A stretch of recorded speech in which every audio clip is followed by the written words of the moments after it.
Onda UNED.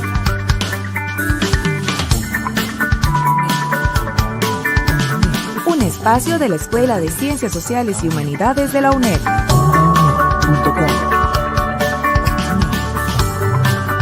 Hasta donde estés. Onda UNED. Acortando distancias.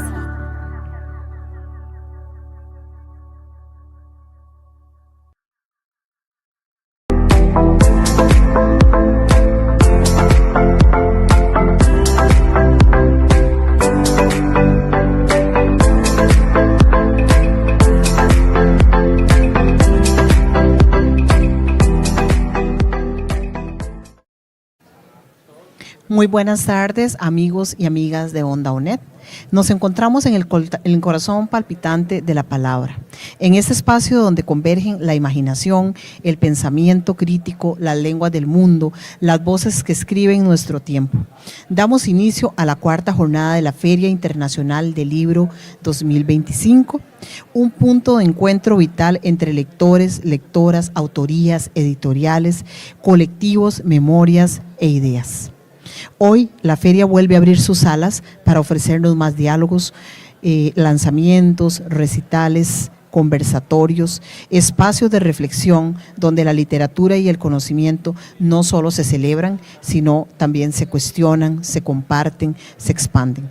Onda UNED está aquí para llevarles el pulso de esta fiesta del libro, para acompañarles desde la escucha atenta y la palabra viva, porque cada libro que se abre es una conversación con el mundo. Bienvenidos y bienvenidas a esta jornada de descubrimiento. Vamos a ir con algunas entrevistas, diálogos y conversatorios que abre nuestro compañero Danilo.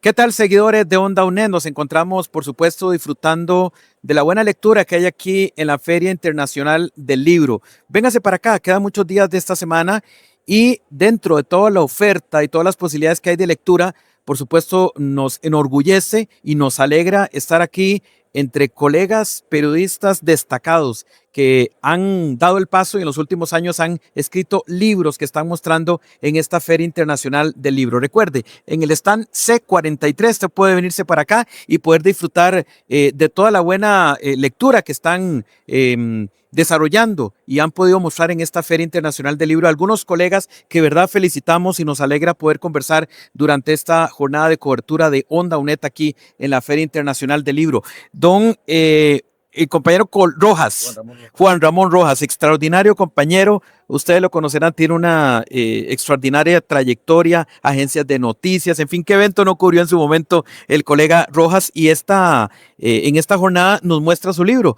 Juan Ramón, gracias por estar con Onda UNED y ¿cuál es tu libro que nos muestras en este stand, valga decir, del Colegio de Periodistas? Sí, bueno, en ese stand, tengo en otro stand también, pero en este tengo a este libro, que es un libro de ensayos. Es una obra titulada Libros, Autores y Lecturas. Tiene ensayo literario de una serie de autores latinoamericanos y más allá, como Hemingway, como George Orwell, como Steinbeck, bueno, y latinoamericanos como Borges, como García Márquez. De los grandes. Vargas Llosa. Y bueno, tengo costarricenses, tengo a José Luis Sánchez.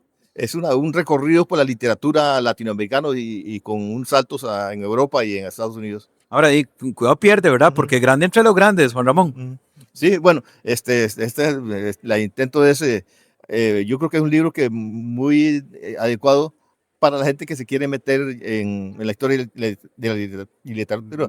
Por ejemplo, hay un primer texto de una controversia entre Borges y Rafael Alberti, el poeta español, que a pesar que vivieron mucho tiempo en Buenos Aires, del mismo país, tenían amigos parecidos, tenían publicaban igual revistas y la misma editorial y nunca se dirigieron la palabra. Siempre se habla que por cuestiones ideológicas, pero siempre se distanciaron. Y una vez, hay una anécdota que una vez cuando Borges estaba ya muy mayor en una conferencia de prensa en Roma, le preguntan, en ese tiempo Rafael Alberti era candidato a que le dieran premio Cervantes. Y entonces le pregunta a Borges que qué pensaba que a Rafael Alberti le dieran el premio Cervantes. Y dice, le pregunta al periodista, ¿qué piensa? Dice, no está muerto ya, dice.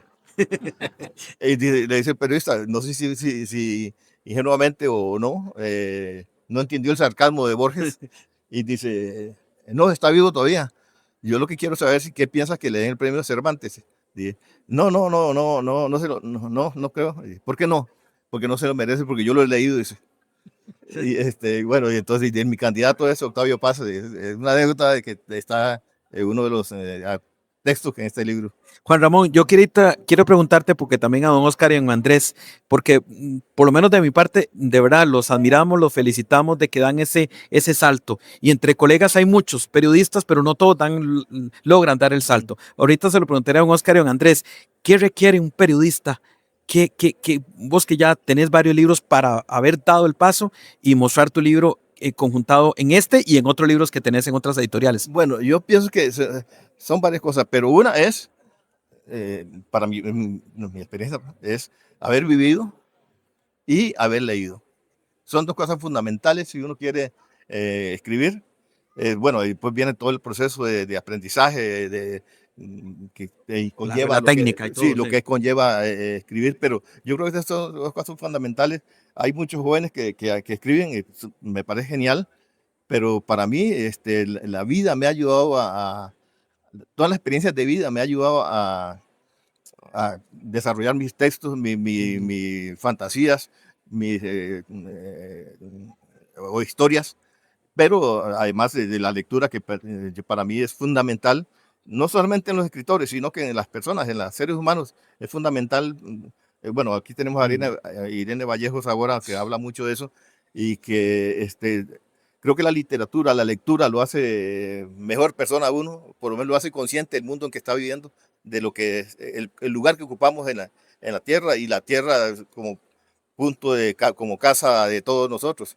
Creo que la literatura ayuda mucho a ese proceso de aprendizaje, de conciencia que tiene como seres humanos que debemos tener sobre nuestra vida, nuestra participación en la historia de la humanidad. Gracias, Juan Ramón. Y un poquito la invitación, ¿verdad? Quedan muchos días de esta feria, que compartas, que venga la gente aquí, que hay muchos está muy organizado todo, muy bonito, y para que compartan no solo tu lectura, sino de colegas que están presentando en esta feria sus producciones. Bueno, la idea es que la gente llegue acá, que pueda hablar con los autores, conversar con ellos, ver sus libros, pero no solamente, aquí tenemos stand del Colegio de Periodistas, que es un esfuerzo que hicimos para este año por primera vez tener nuestro propio stand, pero no solamente, hay una oferta muy variada y muy rica de literatura, de tantos autores nacionales que hay extraordinarios, como los que tengo aquí de compañeros, como también de autores del exterior, de extranjeros, que aportan muy buenas obras.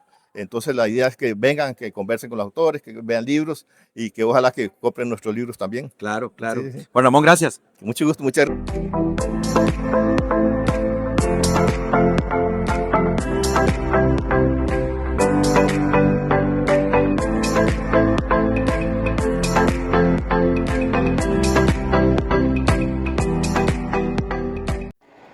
¿Sabían ustedes que aquí en el Centro Internacional de Convenciones hay una escultura de Jiménez de Heredia impresionante? Pues véngase para acá y conocerá mucho más, no solo del arte costarricense, sino sobre todo de la literatura.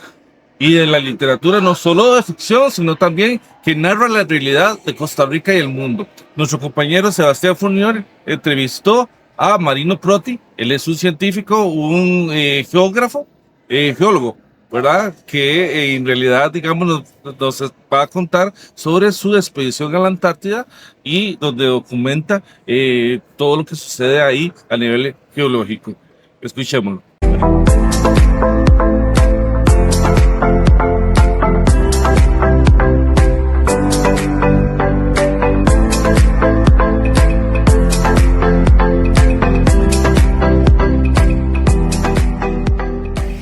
Estamos acá en Onda UNED en esta Feria Internacional del Libro y por supuesto la ciencia y además los secretos de nuestro planeta Tierra son parte de los contenidos de los que aprendemos en esta Feria Internacional del Libro y para eso tenemos el gran honor de tener con nosotros a don Marino Proti, pues investigador de muchísimos años de la Universidad Nacional y que además vivió, yo creo que una de las aventuras más fascinantes que cualquier costarricense haya vivido, que fue ir a la Antártida a hacer una investigación fascinante desde el año 2013. Así que, don Marino, Temblando cerca del Polo Sur, así se llama la bitácora del viaje que ha publicado don Marino con la editorial de la Universidad Nacional, la EUNA. Y pues nos cuenta esta aventura, don Marino. Entonces, los micrófonos son suyos. Sí, no, más bien, muchas gracias, Sebastián. Sí, es una aventura y nunca pretendió ser un libro, fue nada más un relato en Facebook de un viaje que estaba haciendo de investigación para compartirlo principalmente con mi familia, pero había algunos amigos y comenzó a interesarse y hacían preguntas, entonces me mantenía contestando. De pronto tenía los 5,000 usuarios tope de Facebook siguiendo la bitácora y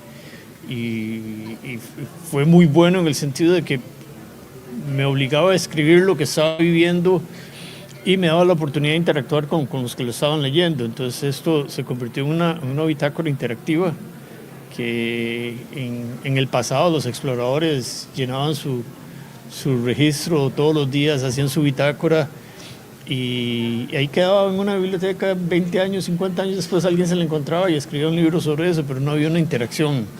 En este caso es una interacción prácticamente en tiempo cuasi real y la oportunidad de responder y la gente se interesaba, preguntaba cosas que tal vez yo no me había preguntado en ese momento y las investigaba y las respondía. Entonces se convirtió en algo muy bonito que quedó en Facebook, pero con una presión muy fuerte también de la gente que quisiera un libro. Y fue así como surgió la idea de hacer el libro y la editorial de la Universidad Nacional tuvo la visión de hacerlo como un libro en web.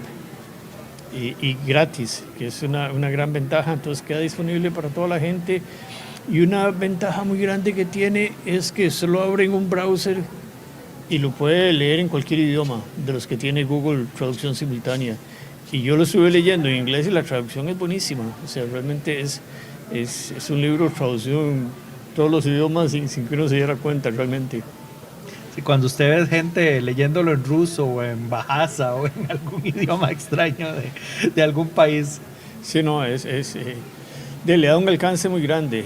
Y después que el principio de la bitácora fue un vía crucis, fueron una combinación de problemas y problemas que se iban presentando conforme iba avanzando en la gira y el apoyo de la gente también le ayudó a uno a mantenerse centrado y no tirar la toalla ni nada y realmente fue un beneficio mutuo realmente y yo lo disfruté mucho y una oportunidad también de tomar fotografías y presentarlas ahí como no había limitación en el número de fotos ni mucho menos y en un libro web en donde no hay que imprimirlo, entonces no hay limitación de espacio tampoco en términos de fotografías, entonces ahí están todas las fotografías y es un relato interesante para alguien que quiere conocer cómo son las cosas ahí en la Antártida. McMurdo es una estación cerca de Nueva Zelanda, que es uno de los poquísimos países que tiene presencia en el Ártico. Se supone que es un gran santuario internacional, pero ya sabemos, especialmente en el Ártico, hay muchas presiones ahora de las grandes potencias y hay toda una pugna. La Antártida todavía está un poco lejos, pero no está lejos de las presiones geopolíticas. Don Marino, cuéntenos un poco de eso. Sí, tal vez la ventaja que tiene la Antártida es que a finales de los 50 se firmó un tratado internacional que prácticamente protege a todo el continente de cualquier acción bélica. Ahí no se puede entrar con armas, o sea, prácticamente la logística de todas las investigaciones científicas la aportan los ejércitos, pero desarmados. Entonces se ha podido mantener como un lugar de paz, de conservación, de investigación, cuando en un cierto momento fue un lugar donde estaba caliente en el sentido de que habían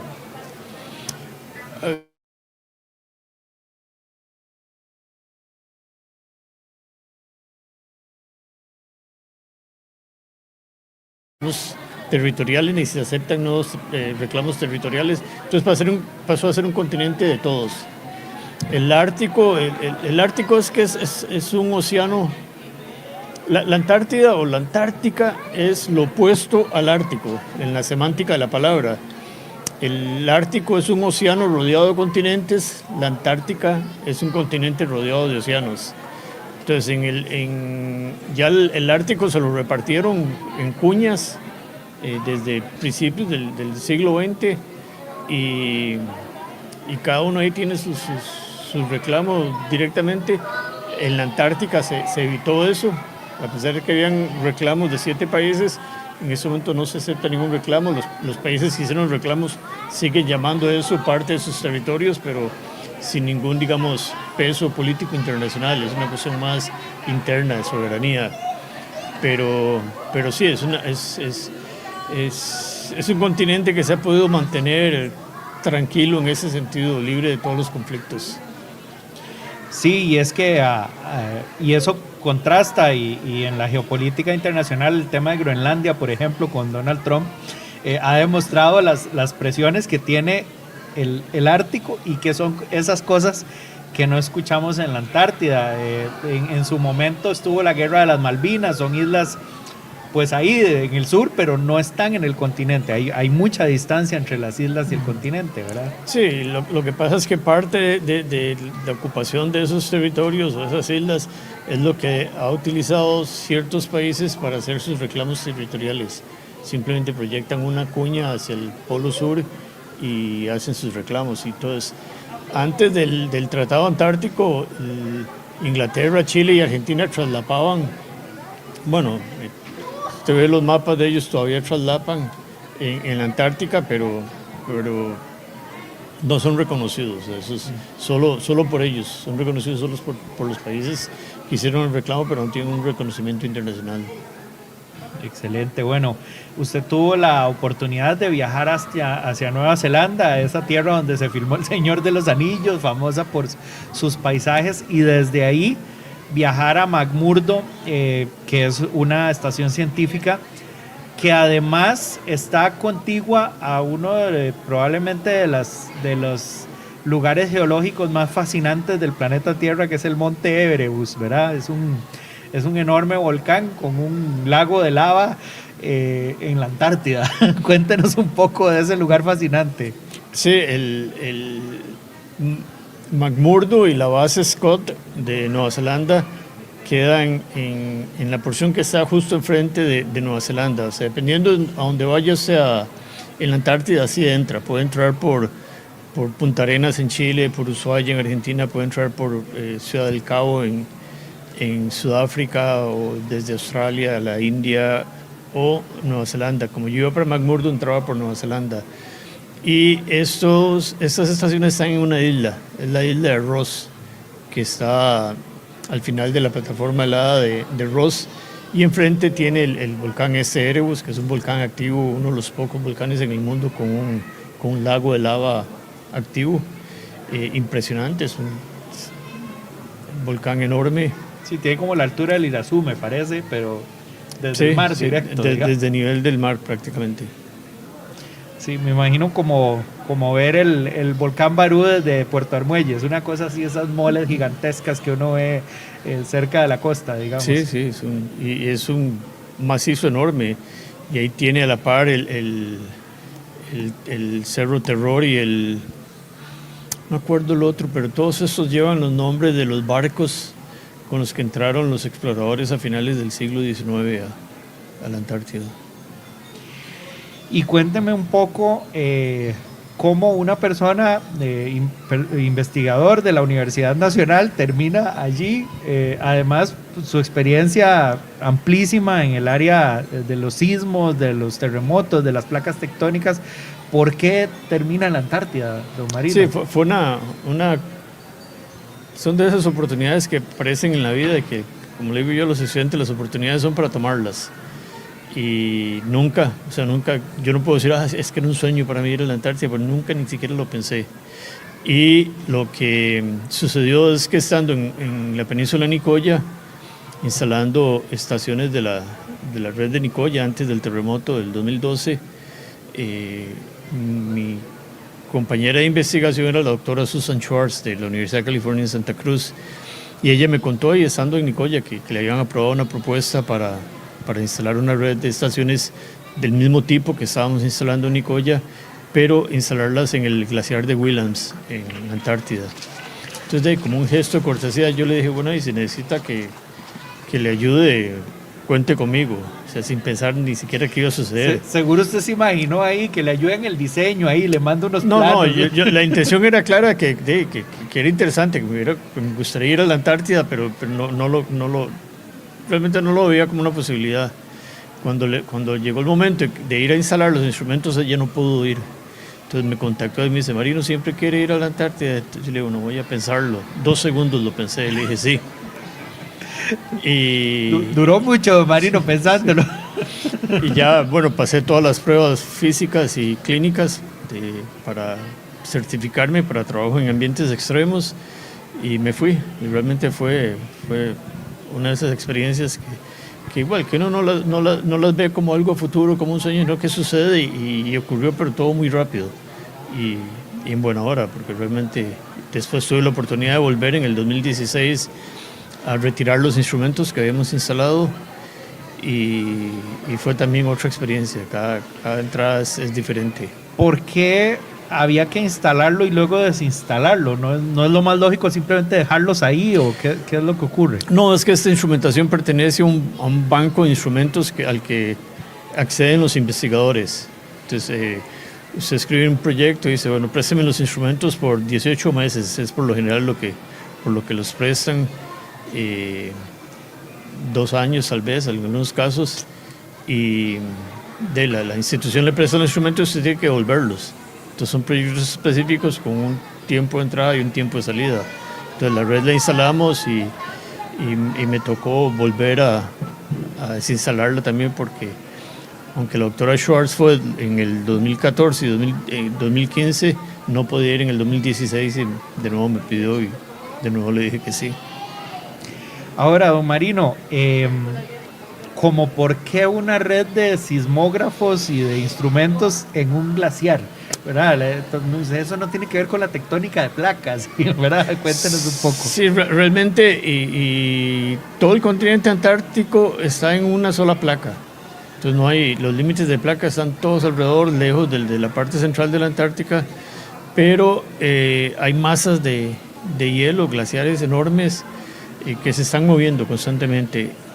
Sobre el que estábamos nosotros, que es el glaciar de Williams, se carga en la cordillera transantártica y se desliza hacia el mar de Ross por unos 500 kilómetros, y ya entra al mar de Ross y se va como 1000 kilómetros flotando sobre el mar de Ross. En la parte en donde el glaciar va rozando sobre las rocas, sobre el basamento del continente antártico, hay fricción, y esta masa de hielo no se mueve continuamente, por lo menos cerca de la costa.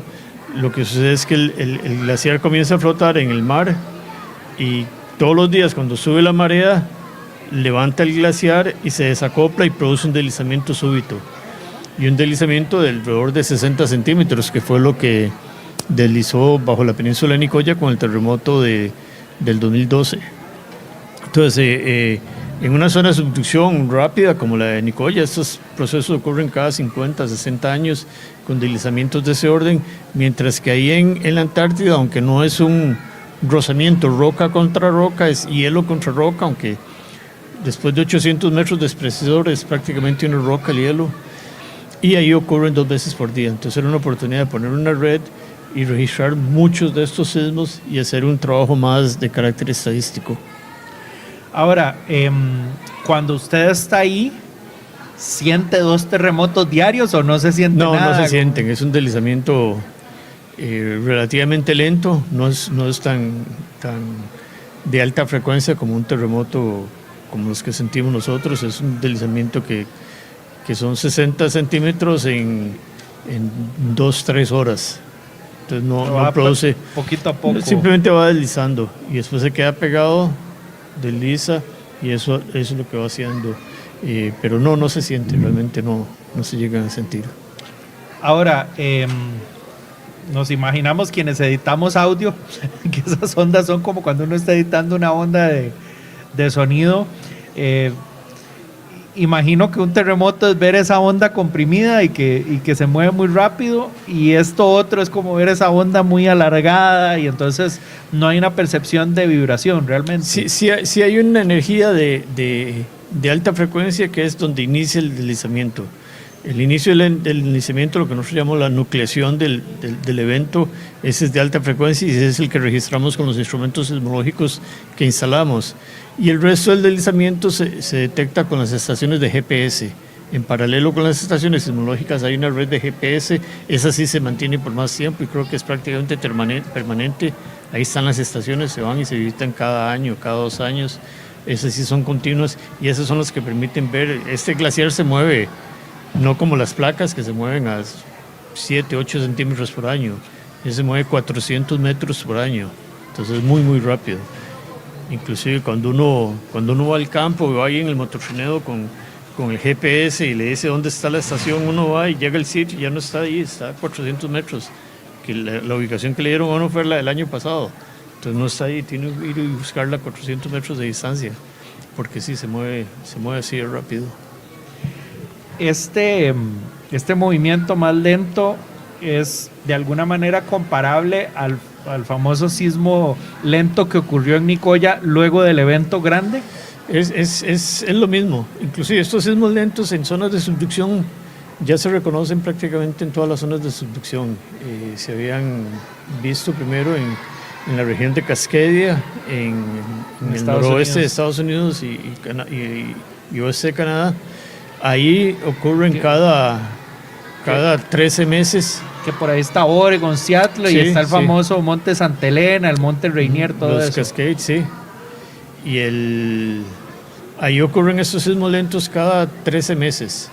En Nicoya, cuando instalamos la red permanente de GPS, los registrábamos a 23 meses, un sismo lento cada 23 meses.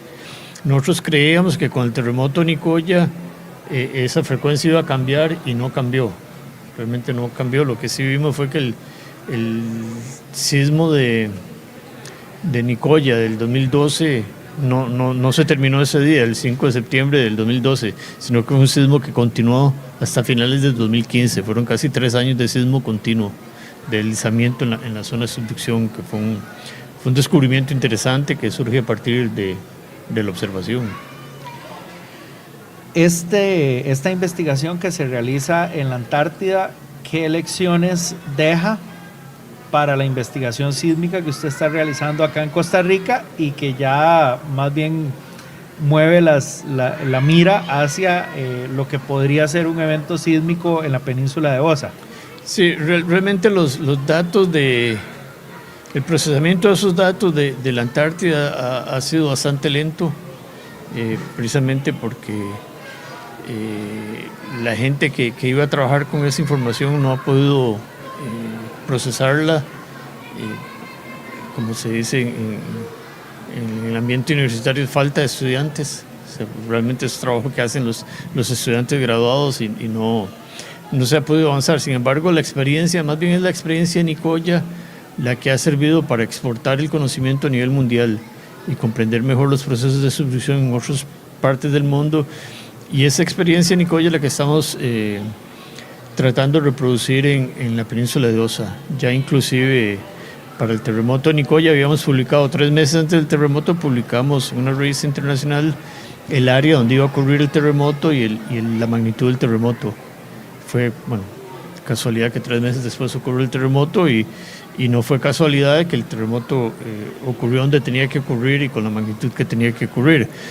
Ya hicimos eso para Osa, ya publicamos, hace 2 semanas publicamos un artículo en una revista científica internacional indicando cuál es el área que va a romper con el próximo terremoto en Osa y la magnitud que tendrá, pero ahora será esperar que ocurra.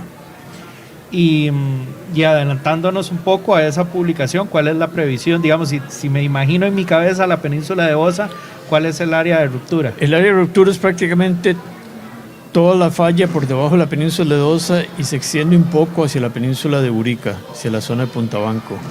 Y eso va a generar un terremoto de magnitud entre 7.2 y 7.4.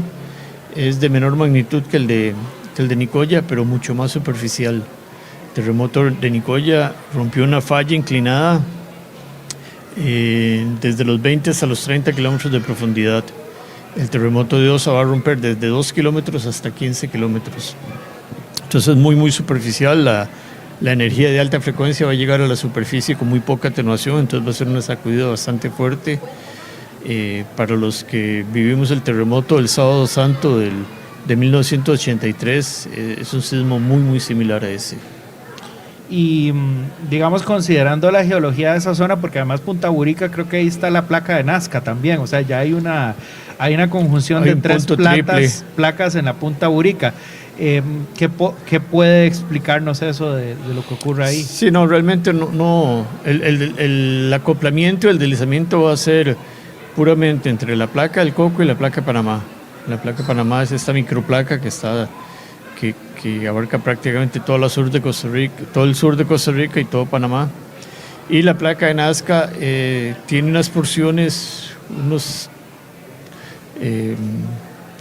unas secciones relativamente pequeñas que están introducidas por debajo de la península de Urica y por debajo de la zona de Chiriquí en Panamá.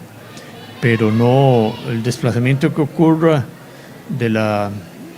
con el próximo terremoto de Osa no va a tener un efecto directo sobre la zona de fracturas de Panamá, que es el límite entre la placa del Coco y la placa de Nazca. Okay. Porque sí, hace poco andábamos en una gira en Alto Carona, en una zona indígena de la península, la Punta Burica, y una cosa que notamos es que del lado panameño uno va subiendo poquito a poco hasta que llega como una serie de cumbres que luego se convierte como una especie de plegamientos, y de un pronto a otro hay un farallón de 200 metros vertical hasta el mar. ¿Eso qué nos explica? No, y eso no es nada. Si usted sigue hacia el mar, son 2 kilómetros de escarpe en el mar. Hay una falla que es parte de este sistema de fallas de la zona de fracturas de Panamá, que son escarpes enormes, con una caída vertical bastante grande, y es parte de ese proceso asociado al punto triple Panamá-Coco-Nazca. Me llama la atención que usted me dice que hay una microplaca de Panamá que abarca gran parte del sur de Costa Rica. ¿A dónde es que deja de ser la placa de Coco si pasa a ser la de Panamá? No tanto la de Coco, la placa del Coco, sino la del Caribe. La parte norte de Costa Rica está en la placa del Caribe, y la parte sur en la placa de Panamá. El límite es muy claro en el Caribe, digamos, de Limón a Siquirres es una sola falla. Prácticamente usted puede decir, aquí estoy en la placa de Panamá y 500 metros después ahí estoy en la placa del Caribe. Ese sistema de fallas se convierte en un abanico entrando al Valle Central y se convierte prácticamente en una zona de fallas que entra al Pacífico más o menos desde Caldera hasta Quepos. Entonces cuando usted está ahí entre Caldera y Quepos no saben cuál placa está, y si está en Cartago no saben en cuál placa está, ni si está en Los Santos. Está en esa zona de transición, pero solo en la parte del Caribe se puede marcar claramente cuándo deja de estar en el Caribe y está en la de Panamá, porque fue muy evidente con el terremoto de 1991 en el Valle de la Estrella. La secuencia de réplicas marcaron claramente el límite ese entre la placa de Panamá y la placa del Caribe. Bueno, fascinante. No sé si hay algo más que quiera agregar de la experiencia de la Antártida. No, realmente que como coincidencia en el tiempo, bueno, tal vez no tanto como una coincidencia, sino que mientras era parte de estas expediciones, yo por hobby estaba haciendo una maestría en Relaciones Internacionales y Diplomacia, y decidí hacer la tesis de maestría sobre el Tratado Antártico.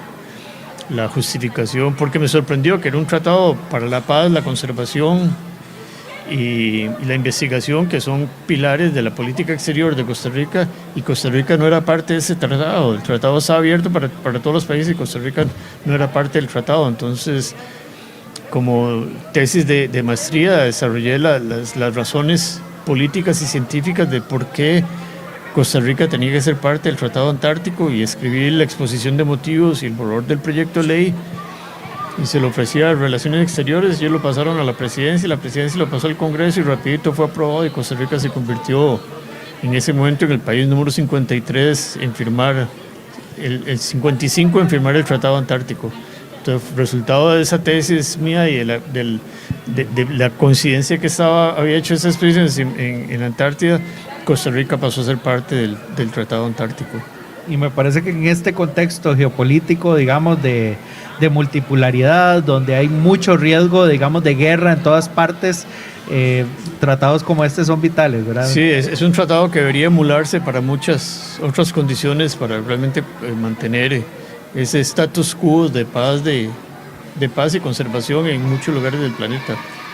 Y sobre todo ahora donde surge mucho conflicto es en el mar profundo. Las zonas de aguas territoriales, lo que llama la zona, en donde ya comienzan a haber intenciones de explotar recursos minerales en el fondo del océano que tendrá un impacto tremendo sobre los ecosistemas. Ahí es donde hace falta, digamos, un acuerdo internacional similar a este que se firmó para la Antártida. Definitivamente, y es que ahí estarán muchos de los yacimientos petrolíferos, gasíferos. Pues no tanto en las aguas profundas, pero sí en nódulos polimetálicos y minerales, metales que son necesarios para baterías, por ejemplo, y para toda la nueva tecnología.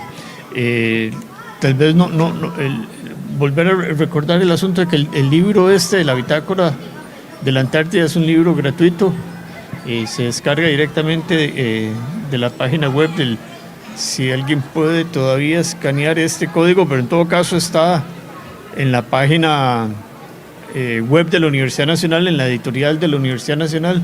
De ahí lo pueden tener acceso al libro. Sí, pueden poner ahí temblando cerca del Polo Sur en el buscador de Google, Marino Proti, digamos, y de fijo les va a salir en primer lugar, y por supuesto que vamos a poner el enlace en la descripción también para que lo puedan seguir.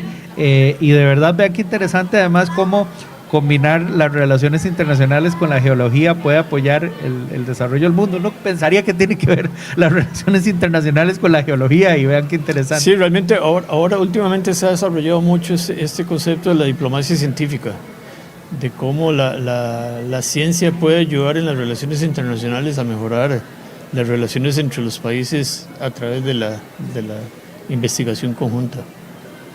Bueno, temblando cerca del Polo Sur, ya lo saben, la bitácora de don Marino Proti, que está accesible y libre en internet, y que es interesantísima tanto en términos geológicos como en términos geopolíticos, porque sí tiene ambos componentes.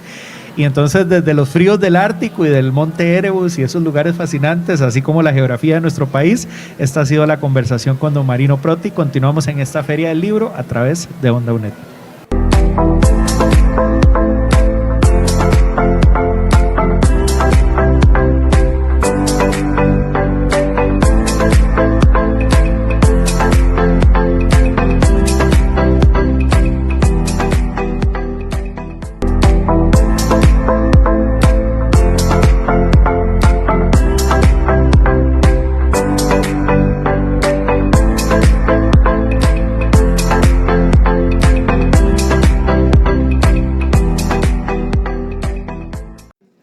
Continuamos en esta Feria Internacional del Libro 2025 y justamente vamos a ir con una entrevista que nuestro compañero Gustavo Fernández le hizo al cuentista Andrés Ramírez. Pero vean qué bonito también todo lo que tiene que ofrecer la Feria del Libro. Por ejemplo, tenemos bolsos, ¿verdad?, de insignes artistas como Frida Kahlo. Tenemos diseños de mariposas, diseños de mascotas. Tenemos una enorme variedad de productos que la feria ofrece. Del otro lado también tenemos aceites, tenemos inciensos, tenemos bisutería, una enorme variedad de cosas que la feria tiene que ofrecer, además de libros maravillosos que nos permiten encontrarnos con nosotros mismos y con la ciencia que encierra este espacio. Entonces vamos seguidamente con Gustavo Fernández.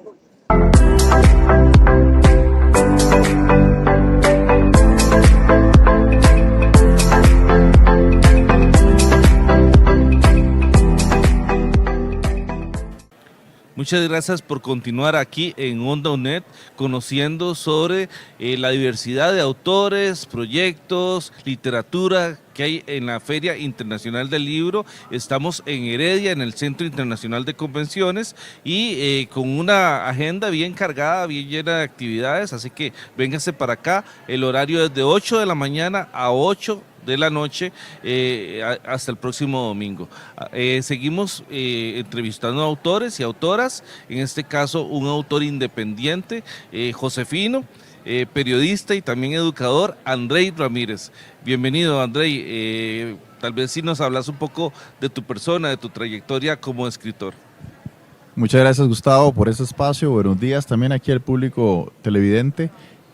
Pues sí, como ya lo advierte el entrevistador, soy periodista, ¿verdad? Esa es mi formación académica, y además soy educador egresado de la UNED. Esa es mi segunda alma mater en la licenciatura de docencia, y bueno, y sigo ligado a la UNED, pero ya en el programa de enseñanza del ESCO, ¿verdad? Como alumno. Excelente. Correcto. Bueno, como artista, como escritor en este caso, ¿verdad? Para ser más específico, ya que estamos hablando de esta disciplina, pues me gusta abordar diversos tópicos, diversos temas, siempre desde la tónica de la fantasía, la ciencia ficción, el terror estilo clásico, y sazonado con muchos elementos del surrealismo. Eso es básicamente como para definir mi literatura. Lo mío es la narrativa, particularmente cuento, y también escribo crónica periodística. Excelente. Aquí tenemos algunas de las obras que usted nos trae para mostrar, pero vi en el stand suyo, que ahora vamos a mencionar dónde está ubicado, que tiene más. Cuéntenos de estas, tal vez. Claro, por supuesto. Resulta que, bueno, como les mencionaba, mi obra es bastante variopinta. Lo que quiero decir es que tiene diversos enfoques, diversas temáticas, ¿verdad?, que me gusta pues abordar desde la crítica social y política, pero desde un enfoque no panfletario, ¿verdad?, ni nada explícito, sino más bien desde la sutileza, ¿verdad?, y desde un poco tal vez los juegos que el mismo lenguaje a uno le permite para el simbolismo. Tengo, por ejemplo, acá esta última producción, que sería Donde silban las guadañas, que es una colaboración también con mi hijo, que hace de ilustrador, que mi hijo tiene cierto grado de autismo, entonces veo que se está reencontrando a sí mismo como artista. Entonces, de ahí tan, para mí, sublime y espontáneo a la vez ha sido pues su colaboración conmigo en este proyecto, y que también son insumos para él, para que pueda verse a sí mismo dentro de otra área del arte, que es la que veo que a él le va mejor, es como el tema plástico, ¿verdad?, con el tema del dibujo, pintar y todo eso. Entonces también he encontrado su factor terapéutico en eso, y bienvenido sea que hemos logrado conjugar este trabajo. Que ese vi que tiene microrelato, tiene también poesía. Son microcuentos poéticos, minicuentos. No tienen mucha extensión, pero a través de una prosa poética nos pueden plantear pues ciertas inquietudes relacionadas principalmente con la cotidianidad, y también sazonados así con un poco de elementos de carácter filosófico. Por si fuera poco, también cuenta con un prólogo del laureado escritor Jacques Sagot, que me lo otorga en exclusiva para este proyecto editorial, después de comentarlo en una tertulia, y entonces también viene con esa disertación. Muy bien, claro. Contanos de los otros, por favor. Claro, bueno, en mi haber, les comento también, tengo 14 publicaciones, porque yo escribo desde que era bastante joven, ¿verdad? Bueno, claro. Y publico desde que estaba bien jovencito. Y obviamente ha implicado todo un trabajo, todo un proceso en el cual me he encontrado y me he desencontrado, que es parte también de la evolución de cada uno de los autores, y esto va a variar de acuerdo a las consideraciones espaciales, históricas, mentales, etc. Pero en mi caso en particular, bueno, tengo varios títulos. Uno de ellos es Fábulas Veganas, también estrenando una segunda edición. Este es un libro que me ha permitido presentarlo en México y en Brasil, ¿verdad? Y porque también eso es una que quería mencionar, una dinámica que he venido aplicando a mi trabajo, que es sacar mis libros de Costa Rica, llevarlos allende las fronteras, para que no se estanquen en un mercado como el nuestro, que, bien que mal, es muy bueno, tiene mucha calidad, pero sigue siendo diminuto. Entonces tengo ¿verdad?, Fábulas Veganas, que es una contribución mía al movimiento vegano internacional, al movimiento vegano mundial, Y entonces son cuentos que hablan sobre la protección de los animales.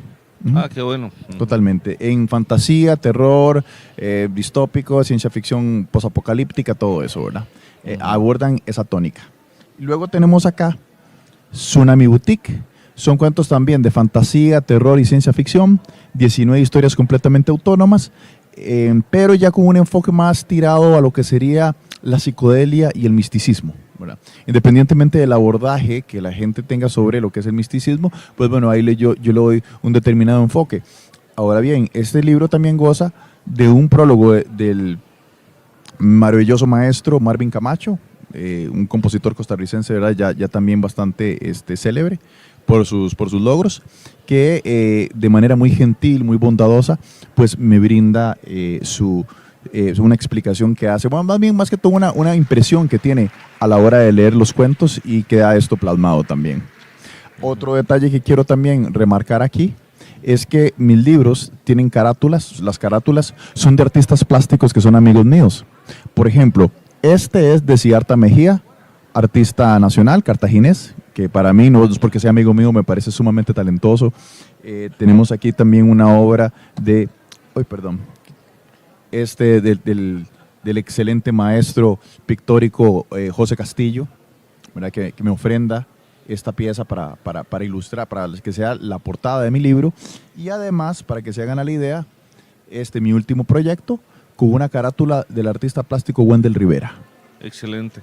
Ya tenemos que cerrar este segmento. Andrei, solo contanos cómo pueden buscar tu literatura. Estás aquí en un stand, y también cómo te pueden llamar eventualmente quienes no vengan. Correcto. Aquí tengo un espacio que es el C64, donde tengo mi estante. Cordialmente invitados. No están obligados a comprar y pueden llegar a hacer tertulia, ¿verdad? A platicar conmigo, que eso estaría muy bien. Y además de esto, además de los diálogos, ¿verdad? Los coloquios que implica la literatura, les comento, sería a través de mi número de teléfono, mi correo electrónico, porque no tengo redes sociales. ¿Puedes brindarlo? Por supuesto. Mi número es el 8468-6450 y mi correo electrónico es adeagua, n de nación, r de ruso, a de agua, k de kilo, i de indígena, r de ruso, ¿verdad? Anrakir, @yahoo.com.ar. Te puso Argentina. Es que fue un rollazo, ¿verdad? Pero igual yo tampoco soy nacionalista, a mí esas carajadas para mí son triviales. No hay problema, no hay problema. Es que a mí me puso MX al final, entonces México. Me puso a mí es que lo que pasaba es que la sigla de Costa Rica no me lo permitía. No me lo permitía, entonces me tuve que poner Argentina. Bueno, ese detalle hay que apuntarlo porque a veces se les olvida. Terrible. Sí. André, ha sido un gusto conocerte y el además gusto es mío. Que vengas aquí a visitarnos. Ojalá que te vaya muy bien en la feria y por supuesto en tu producción literaria. De verdad que muchas gracias y bueno, les auguro un lindo día. Bueno, continuamos en Onda UNED. Adelante. Bueno, y estamos aquí en el foyer del Centro Nacional de Convenciones de nuestro país, de Costa Rica, y lo invitamos que se venga para acá, a la Feria Internacional del Libro. ¿Y qué puede encontrar acá? Por ejemplo, mundos de fantasía, historias sensuales, en fin, muchísimo contenido, y para poder hablar de esos libros, de esa información que tenemos por ahí, vamos a hablar con un autor súper interesante, don Álvaro Cubero, que además comparte este puesto dentro de la feria con el puesto de Onda UNED. Así que, don Álvaro, vamos a conocer su historia y además una producción independiente literaria muy interesante. No se lo pierdan.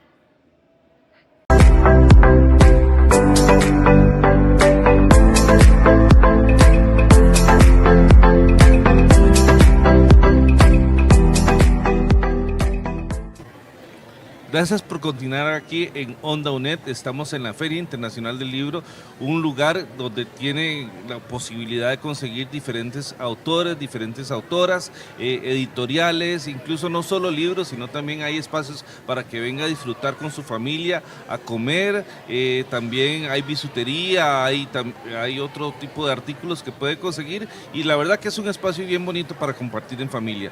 En Onda UNED no solo hemos apoyado editoriales consolidadas y demás, sino también buscamos autores algunos que están empezando, algunos jóvenes, otros que ya tienen una trayectoria importante y algunos que incluso son independientes. Este es el caso de don Álvaro Cubero. Él es escritor costarricense con 13 publicaciones ya, digamos, circulando y con una trayectoria bien importante en el mundo de la literatura. Don Álvaro, bienvenido a Muchas gracias. Onda UNED, de verdad un placer conocerle y también que nos cuente un poco de su trayectoria. Claro, Adelante. claro que sí. Muchas gracias más bien por el espacio. Bueno, yo empecé a escribir ya viejo, digo yo, porque empecé a los 48 años.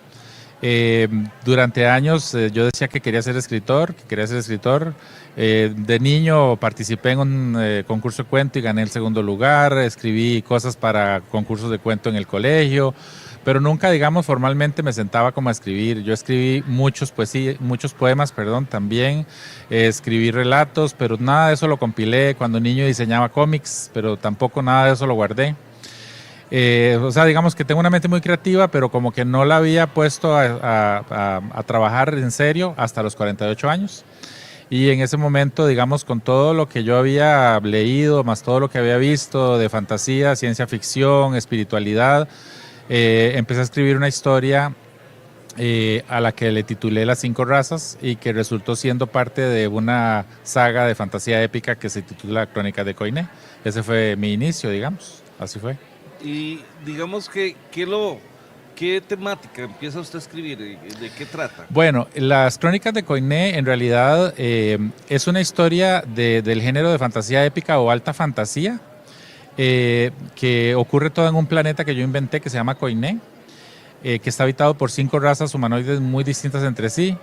Entonces, es una historia de fantasía, pero en realidad toca temas, digamos, muy relevantes como el amor incondicional, el perdón, la valentía, la amistad, la familia, el rencor también, el daño que puede hacer el rencor, la venganza, ¿verdad? Entonces es como tratar esos temas que son muy relevantes en nuestro mundo a través de una historia de fantasía que ocurre en un mundo que yo inventé. Eso es. Excelente. Y me hablaba de, bueno, usted me comentaba fuera de cámaras que tiene una saga y que además hay gente que le pide más porque los personajes son muy atractivos. Sí, sí. Cuénteme de esa experiencia. Ok, bueno, es que, digamos, las Crónicas de Coine, en realidad, como es una historia del género de fantasía épica, pues tiene cualquier cantidad de personajes, pero muchísimos. O sea, estamos hablando, digamos, de que yo enumeré 65 personajes solo en el primer tomo, y de hecho tengo forros, entre comillas, para los lectores que de repente dicen, no, son muchos personajes, se me olvida quién es quién. Tome, ahí va su forro para que se ubique, ¿verdad? Entonces, dentro de toda esa gama de personajes, hay algunos que obviamente son súper importantes, tienen, digamos, una relevancia muy fuerte dentro de toda la historia. Y uno de ellos son los que se llaman los 4 gemelos, que son 2 gemelos varones y 2 gemelas. Entonces, estos personajes son de la raza de los conscientes, que es una de las 5 razas que habita Coine, y son súper poderosos y son muy importantes para varios de los acontecimientos que pasan a lo largo de la trilogía. Entonces, por años mis lectores me decían, yo quiero saber más de los 4 gemelos, quiero saber más cómo nacieron, cómo fue que llegaron a ser lo que son.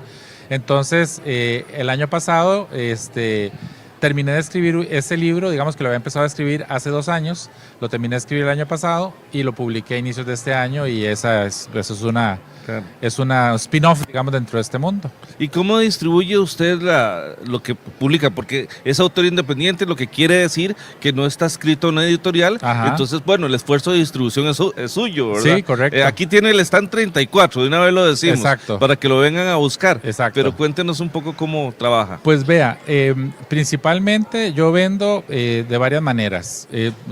Casi todos mis libros están publicados en Amazon, excepto el último. Por ahí vendo alguillo, no mucho, la verdad, porque Amazon, no sé si ustedes saben, pero publica más de 2 millones de títulos al año. Entonces el libro de uno es una gota dentro de un océano, ¿verdad? Claro, se pierde. Se pierde, y además hay mucho material de muy mala calidad, entonces hay poca credibilidad en los autores independientes. Entonces, ¿qué es lo que yo hago? Yo mando a imprimir los libros con ellos, los traigo a Costa Rica y yo los vendo en ferias como esta. Esa ok. es mi principal fuente, digamos, de ventas. También coloco mis libros en librerías como La Internacional, que tienen casi todos mis títulos, en La Universal, que tienen varios de mis títulos, y en algunas librerías pequeñas independientes, como El Librero Pandeado, como Librería Arzú, como la Escalera Ilustrada, ese Claro. tipo de librerías pequeñas, ¿verdad? Ellos reciben unos cuantos ejemplares en consignación y los van vendiendo. También tengo la trilogía que está traducida al inglés, la vendo en las tiendas del aeropuerto de Brit. Muy bien. Ajá. Sí, tiene una Y estrategia de exacto, distribución. y aparte tengo una Ujú. tienda en línea que se llama coine.store, Claro. donde muchos de mis lectores me compran por ahí y yo les mando vía correos o vía Ubermoto. O inclusive me compran del extranjero y se los mando igual por servicio Exporta Fácil de Correos de Costa Rica. Aquí tenemos 2 ejemplares de la producción suya que Ajá. decíamos es bastante grande, pero tal vez muéstrenos esos 2 aquí a la cámara Ok. y háblenos rápidamente de ellos. Ok, Ajá. bueno, voy a hablarles primero de este que es como mi bebé consentido, ¿verdad? Este es el primer libro que yo publiqué, que se titula Las 5 razas, que es el volumen 1 de las crónicas de Coine. Bueno, Coine es un planeta habitado por 5 razas humanoides, como lo expliqué hace un rato, que son muy distintas entre sí. La primera de esas razas son los forzudos, que son hombres y mujeres de fuerza descomunal, capaces de alzar hasta 5 veces su propio peso, romper madera a manos limpias, entre otra serie de proezas, que llegan a vivir como 90 años. Luego están los pensantes, que son telépatas, pacifistas, que se mantienen conectados a nivel de todo el planeta en lo que ellos llaman la red de pensantes gracias al poder de su mente y viven como 300 años. Luego está la raza de los conscientes, que se llaman a sí mismos de esa forma porque están conscientes de que este plano de existencia es una ilusión que pueden alterar con el poder de su mente. Las demás razas le llaman a eso hacer magia y ellos llegan a vivir como 2000 años.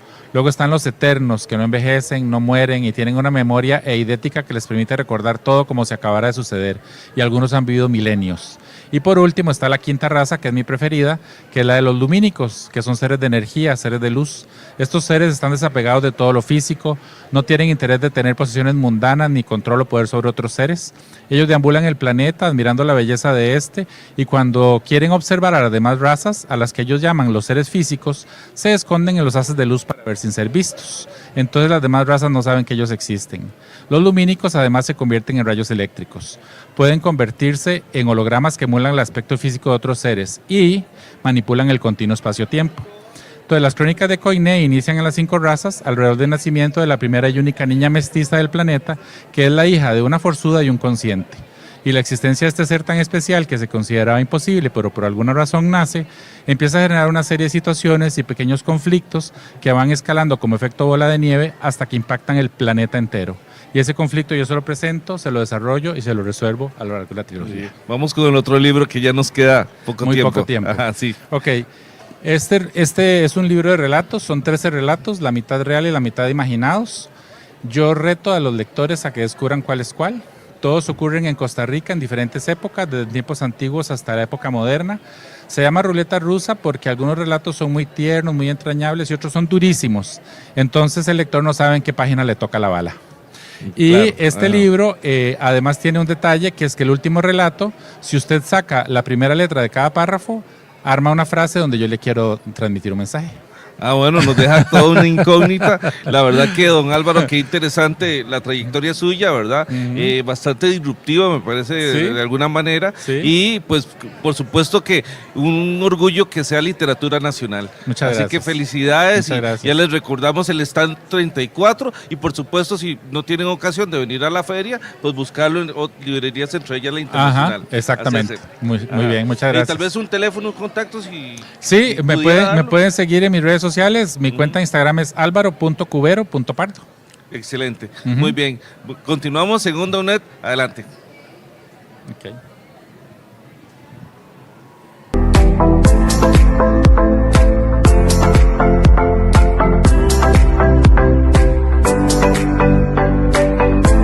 Don Oscar Núñez, muchos libros, usted aquí, don Oscar, bienvenido. Sí, tengo varios expuestos en este stand. Al menos aquí 4, mencionábamos antes. Tengo 5, sí. 5 libros, me quedé corto. Bueno, Y le repito, don Oscar, la pregunta que le decía, ¿qué se necesita? Le digo porque hay muchos colegas que estoy seguro que están queriendo dar el paso, pero ay, es que yo quisiera. ¿Cómo lo logran ustedes? Bueno, mire, siempre la literatura es un virus que se le mete a uno y que no lo deja en paz. Yo no sé en qué momento da, por lo menos en mi caso, yo tuve una figura, digamos, un adulto que me Promotor, motivó, impulsor. sí, que me motivó, que yo leía sus cosas y me parecían fantásticas y dije, yo quiero hacer esto, ¿verdad? Pero definitivamente la escritura es un oficio, como cualquier otro. Como decía Juan Ramón, para escribir bien hay que leer mucho, leer, leer y leer, y después escribir, votar, escribir y volver a votar y volver a escribir. O sea, es todo un ejercicio permanente, constante. Bueno, yo tengo 7 novelas publicadas y creo que el periodismo me ha dado el material y me ha dado el ejercicio, la práctica que en parte, ¿no? Que se necesita para poder hacer eso. Bueno, ya soy jubilado, trabajé muchísimos años en periodismo y en periodismo escrito, que no es lo mismo que periodismo. El que cultiva más el idioma y demás. Por No. supuesto, sí, le sí. enseña a uno a escribir y no tanto la televisión, digamos, que no enseña a hablar siquiera. Perdón, ¿verdad? Sí, había que decirlo también. Sí, sí. Vivimos libertad de expresión. Bueno, sí, yo tengo aquí, entre las novelas que tengo está esta, que se llama En clave de luna. Esta es la historia novelada de un caso de crimen serial que se produjo en Costa Rica entre 1986 y 1996. El personaje que estaba alrededor de esta historia es conocido como el psicópata. Entonces, bueno, esto es el producto de una investigación judicial, pero la historia está contada dentro de una ficción que es una sala de redacción. El cuento es que yo quería escribir algo de una sala de redacción porque había estado en una sala de redacción muy loca, ¿verdad? Todas las salas de redacción son locas, pero esa era rematada. Y entonces dije yo, qué divertido. Pero necesitaba como un eje, algo que le diera continuidad a la historia y dije una noticia. Y que una noticia larga, y esa es una noticia muy larga. Fueron 10 años.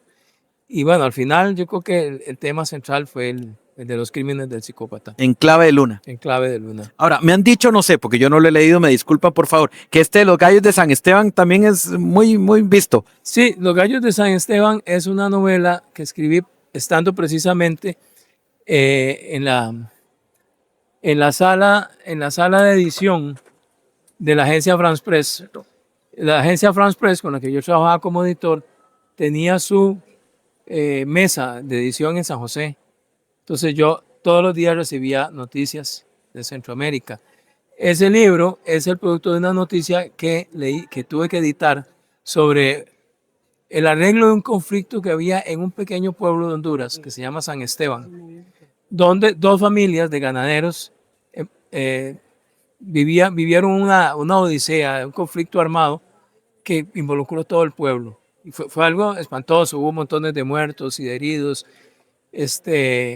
Pero bueno, yo creí que esa historia merecía contarla y me fui a Honduras a investigar. Olancho. A Olancho, sí, a Olancho. San Esteban en Olancho. Ese libro se convirtió en texto escolar en Honduras. Wow. Sí, fue muy, muy leído. Y además el tema de los gallos de San Esteban se convirtió así como en un dicho de la gente. Ah, ese es un gallo de San Esteban. Qué bien. Fíjate. Pues don Oscar, qué bien, porque ya si seguimos es hacerle spotlight, ¿verdad? Es contar el libro. Sí, no, ya no más.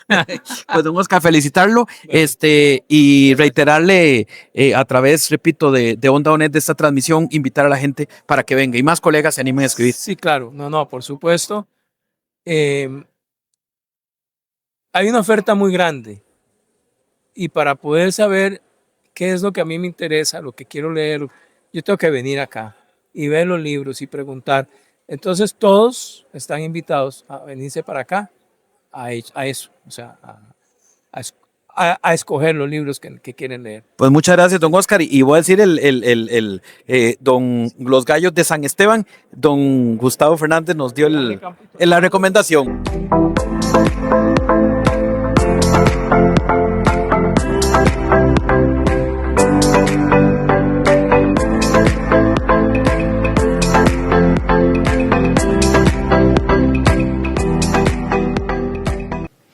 Y así cerramos esta cuarta jornada de la Feria Internacional del Libro 2025.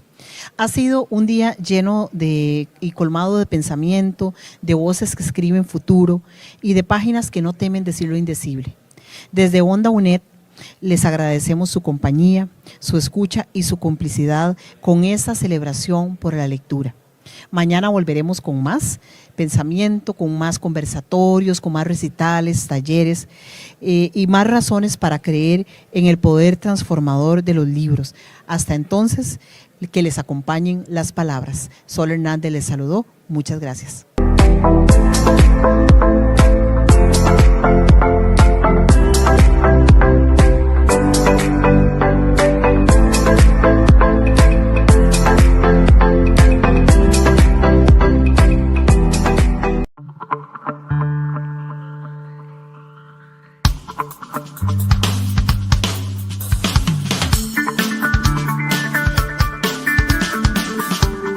Onda UNED.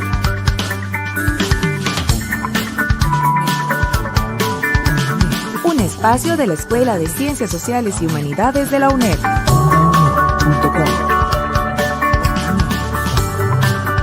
Hasta donde estés. Onda UNED. Acortando distancias.